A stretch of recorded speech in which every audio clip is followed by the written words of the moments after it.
After extensive public engagement, the state of Oregon has identified 5 ecologically important marine sites off their coast and placed them under special protections.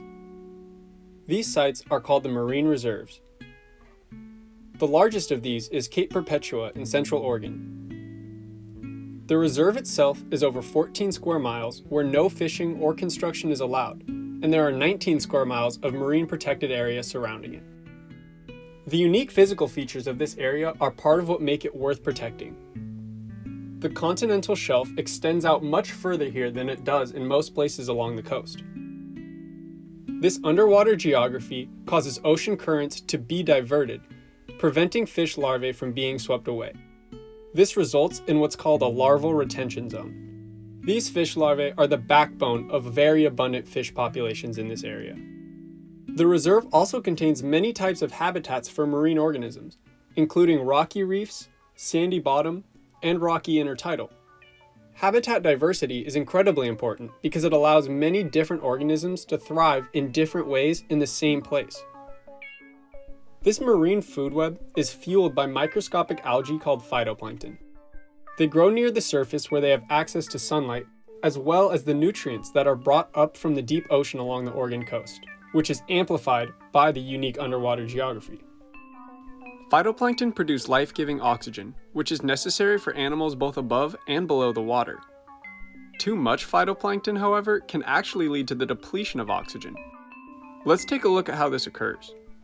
When huge blooms of phytoplankton eventually die, they sink down to the bottom where they start to decompose.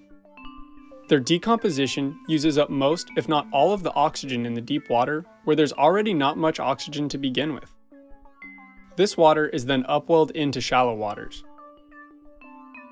These low oxygen conditions are called hypoxia, or when there's absolutely no oxygen in the water, it's called anoxia.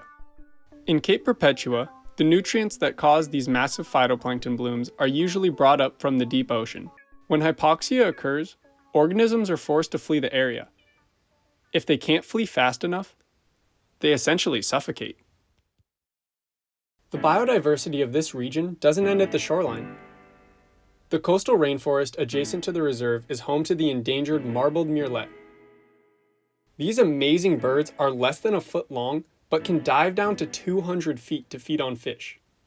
Although they feed exclusively in the ocean, they nest in old-growth mossy trees that are hundreds of years old. To find these specific trees, they fly up to 50 miles inland. This is quite the commute, but it helps that they can fly over 60 miles per hour or 96 kilometers per hour. They make this journey daily to eat as well as feed their chicks until they're big enough to make this journey for themselves. Cape Perpetua is so important for the murrelet and other seabirds that in addition to the reserve and the marine protected area, there is also a seabird protection area to conserve the herring, sardine, anchovies, and smelt that these birds prey on. The murrelet's reliance on both habitats makes them extremely vulnerable. They are susceptible to threats from the land, such as deforestation and invasive species, and also threats from the sea, such as overfishing and hypoxia.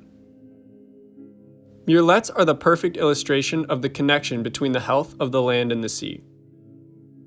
Though the land and sea may seem separate, many creatures rely on these deeply interconnected habitats.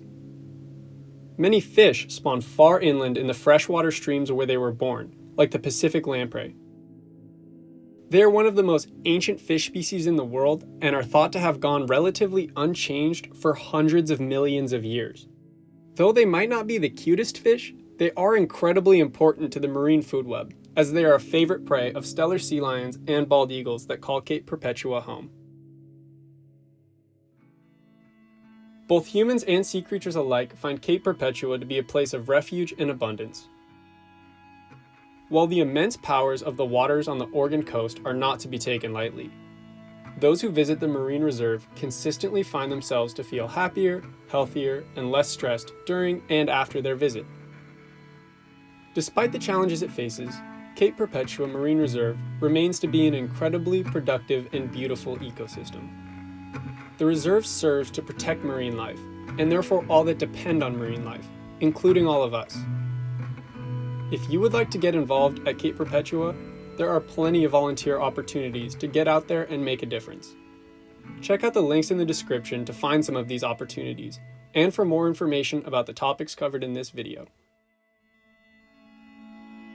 Thank you to these amazing organizations for making this video possible, and thank you for watching.